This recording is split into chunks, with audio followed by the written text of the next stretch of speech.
Зейтуган якны өйрәнү музее хезмәткәрләре балалар сәнгать мәктәбенә йөрүчеләр арасында галәмне үзләштерү дип аталган иҗади бәйге игълан итте. Рәсемнәр төшерү өчен махсус акварель буяулар да тапшырдылар. Это образовательная программа из космоса прямиком в Заинск при поддержке президентского гранта культурных инициатив.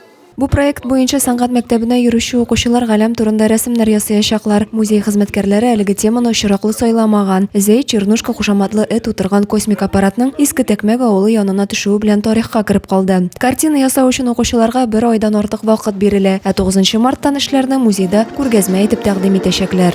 Удачи, чтобы всех посетила муза, творчество.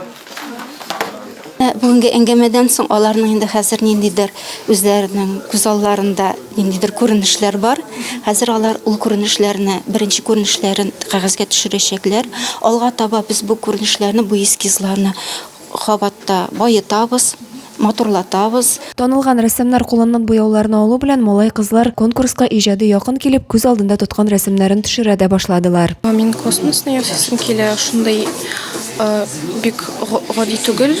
Минем ничек мин уйлыйм аны, минем фантазияларда. Балалар ясаган 30 сәнгать әсәрне таләпчән жюри Россия һәм Татарстан рәссамнар берлеге әгъзалары Сергей Цыганов белән Виктор Хрулев бәя бирәчәк. Иң лаеклыларга бүләкләр тапшырылачак. Адилә Брханова, Ангелина Санникова, Зей хәбәрләре.